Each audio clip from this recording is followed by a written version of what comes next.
嗱，早前拍咗一條短片，同大家分享咗我當時係點樣賺100萬呢？喺下邊都得到唔少嘅迴響，甚至乎咧好多朋友都喺下邊嘅 comment 就話啦：喂 Ringo Sir 啊，你嗰個100萬拆細再拆細呢樣嘢好容易明啊！另外一啲朋友咧就會話啦：喂，細化目標好適合我，多謝分享。嗱，所以啦，就住呢一個嘅話題咧，我想今日再額外將一個目標細化呢條公式咧，再詳細同大家分享。因為我記得我之前條片講過咧，我係有另外一 part 阿老闆當時同我分享嘅一個知識㗎。咁所以今日同大家研究下一個目標細化先。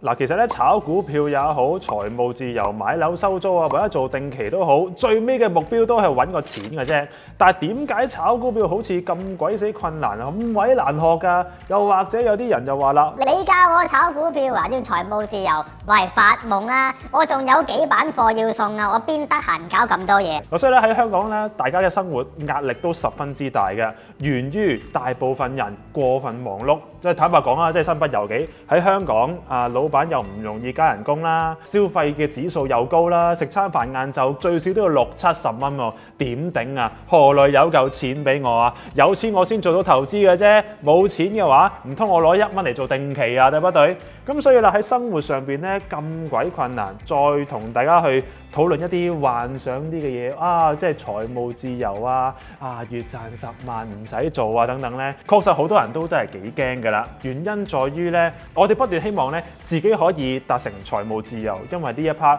係生活嗰部分。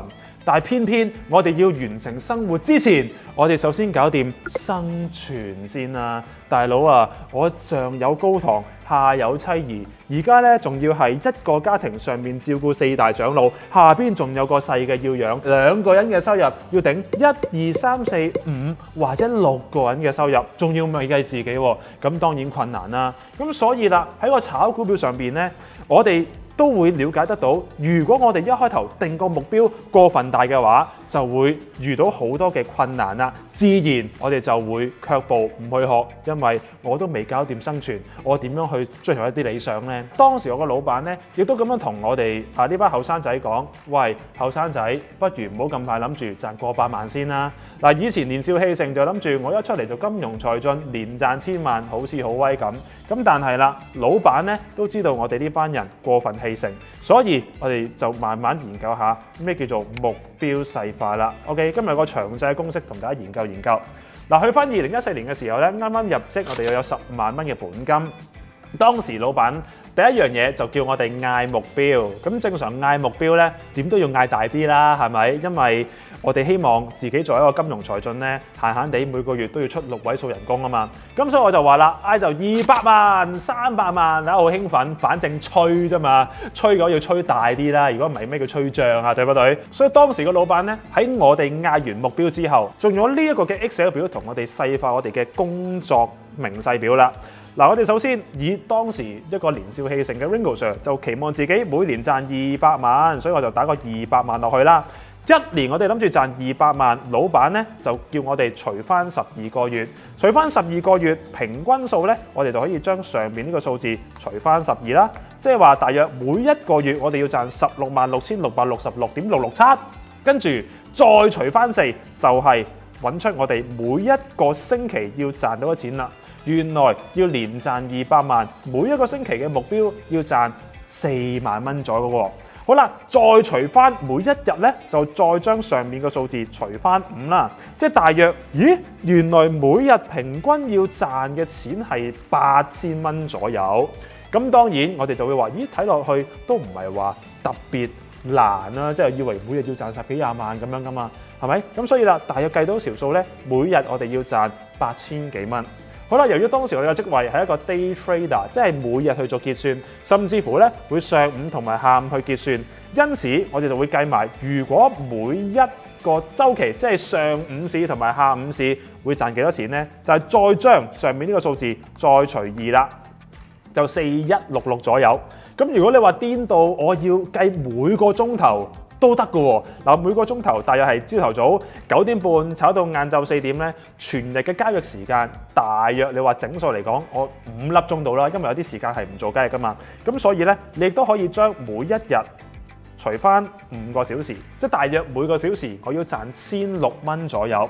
所以你會發現咧，我哋千里之行就始於足下，要揾出一個目標好似好遠嘅話呢，我叫你直接諗1年賺200萬，你一定同我講 Ringo Sir 嘥氣啦！我而家仲喺度掙扎緊點樣可以送貨送得好啲啊？點樣可以呢 pitch 個客 pitch 得好啲啊？諗住賺嗰1000幾百蚊佣金，你叫我賺200萬一年，真係發夢啦！咁所以啦，當時我都俾老闆咁樣鬧嘅，因此佢就同我講，不如我哋由最細嗰樣嘢諗下，每一日點樣賺8000蚊，或者係上下晝點樣各自賺4000蚊啦。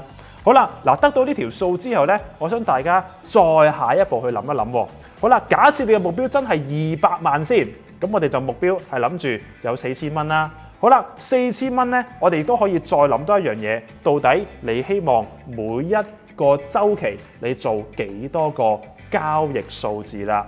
嗱，舉例啦，我哋由於當時嘅職位係一個 day trader，所以期望自己其實每日都起碼做翻幾口㗎。咁如果我哋將上邊呢個數字即係譬如話上晝同埋晏晝都各自做3口交易先啦，即係接近大約每一個鐘頭做1口啫，都唔係話特別多啊。咁所以呢，喺全職嘅角度，我覺得係十分之正常㗎。因此我哋就會計到原來每一個交易大約係賺1388蚊左右，都幾好意頭㗎。換言之，呢個就係我哋嘅 profit， 係咪？我哋嘅盈利。咁如果大約你睇過我哋 YouTube 片分享呢，經常會強調一樣嘢，就係我哋嘅止賺同埋止蝕一定要接近有一個 more than 1:1嘅效應，即係話我哋嘅盈虧比最少要1:1，或者更加好嘅1:2、1:3。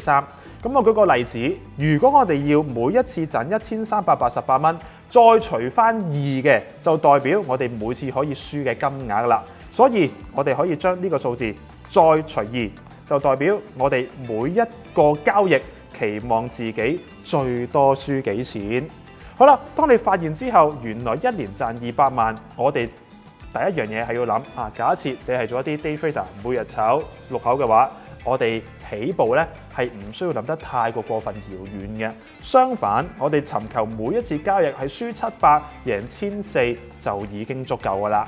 咁但係話輸700贏1400都係好目標好遠大喎。咁你諗一諗啊，如果你嘅目標唔係好似 Ringo Sir 當年吹得咁大嘅，我哋係諗住20萬一年嘅話，咁會唔會變成少咗一個點數，從而令到你每次嘅交易係輸70蚊同埋贏104蚊呢？咁已經係一個將目標細化，而每一個香港人我都相信係覺得呢樣嘢唔會話特別困難去完成㗎。咁所以我哋只需要靠呢個計算方法咧，就可以幫到自己點樣可以將個目標再細化啦。咁但係未完嘅喎，下一個問題我就即刻問老闆啦，到底邊一個嘅炒法佢可以每次 guarantee 我輸700而贏1000幾呢？大佬啊，買一隻股票冇理由買騰訊，我買700股跌1蚊我就斬噶嘛，係咪？喂，我嘅交易費用都未完成啦，所以老闆就話啦，冇錯，你咁樣講係完全正確嘅，所以我哋就唔炒嗰堆嘢。咁唔炒嗰堆嘢點樣玩啊？我哋就要用一啲可以幫到我哋輸70贏104蚊嘅工具入手啦。咁至於邊啲嘅工具係可以令到我哋用2-3位數嘅金額去小試牛刀呢？當然你就會玩一啲衍生工具啦。所以衍生工具雖然好多人都會覺得，哇，會唔會話過分困難而唔去學呢？嗱，調翻轉啦，我哋不嬲都唔係話一樣嘢太困難而唔學噶啦。有個僆仔都嚟同佢講，我要做律師，你會唔會兜巴星埋去？太難啦，諗咩啊？不如我哋照做翻外賣仔算啦。咁我哋都唔會咁樣講嘢噶嘛，係咪？反而會鼓勵啲後生仔，喂，你有咁嘅理想，好好喎，不斷努力，要鼓勵下啊嘛。所以香港人呢，不嬲都係迎難而上嘅。咁所以呢，我自己覺得，我一開頭個老闆就話明俾我聽，你一定要學習衍生工具。咁但係衍生工具都有分好多種噶嘛，其中一種咧就係牛熊證啦、窩輪、期權同埋 CFD。嗱，以上嘅工具全部都可以俾大家咧2、3位數去做一個交易模式嘅。變相就係我哋應該特登為咗完成呢一個輸700贏1300或者輸70而贏140呢個嘅目標去逼自己玩一啲衍生工具。嗱，最簡單嘅方法當然係 CFD 啦，因為 CFD 我哋早排亦都講過，其實你玩恒生指數係可以1蚊1點咁去玩嘅。咁所以透過不斷累積一啲少少嘅目標，就令到自己可以有個更加大啲嘅成就啦。咁所以當時咧個老闆就話啦：好，明白咗我哋嘅目標之後，再判斷用乜嘢個工具就正式可以去炒股。咁當然啦，一開頭就唔會話咁順暢嘅，以為自己可以每鋪就贏1400輸600啊。但係技術上面咧，可能真係輸多而贏少㗎。但係起碼我哋會知道，如果你自己譬如話，我將呢個數字再褪多一個小數位先，即係我哋再將呢個數字除10啦，除10。我哋唔好搞到咁即係千聲，我哋講8聲啦。嗱，喺呢度咧，我哋再額外學多一樣嘢喎，就係到底呢一個嘅 cut loss 數字，你覺得舒唔舒適啦？嗱，呢個概念好重要㗎，原因就係好多人一開頭炒股票嘅時候咧，都係冇諗過自己面對嘅虧損，內心會唔會有啲波瀾同埋起伏㗎？我哋老闆當時就話啦，你要揀一個 number。嗰個數字即使虧損咗，你內心係完全一啲波瀾都冇嘅，咁呢個就係你自己最舒服嘅交易狀態啦。咁當時我就諗啦，如果而家我個銀包突然之間冇咗一張紙幣，而我係覺得冇乜所謂嘅話，咁應該係幾多錢呢？當時我個數字就係50蚊，50蚊。嗱，如果你話跌咗100蚊嘅話咧，我真係開始痛㗎啦！跌咗5嚿水嘅話咧，哇，真係喊3聲啦！但係如果係50蚊嘅話咧，我覺得都接受到，而且如果我嗰日輸50蚊，係唔會影響我嘅工作表現，又或者我同女朋友出街食飯係唔會攬埋一住咁樣嘅。咁如果喺呢個情況之下，我哋就會揾到自己心理承受嘅虧損金額啦。揾啲到呢個數字，我哋用翻倒置法，就可以揾翻如果我要每次輸係輸50嘅話呢，咁我哋每次賺錢就係100蚊啦。咁如果100蚊係一個盈利，而虧損就係50蚊嘅話，慢慢計翻上去，又可以贏到幾多呢？就係如果全日每日做6口，即係話6口，我哋期望會有600蚊。好啦，600蚊再將個數字就係乘翻5啦。即係話我哋每個星期期望自己可以贏到3000蚊，再變翻上去1個月嘅話，就係將3000蚊乘翻4啦。然之後每一個月賺12000蚊，一年咪大約係呢個數字咯，乘翻12，即係一年可以賺144400啦。所以倒置法嚟計呢，我哋真係會揾到自己喺生活上邊可以 handle 到嘅數字。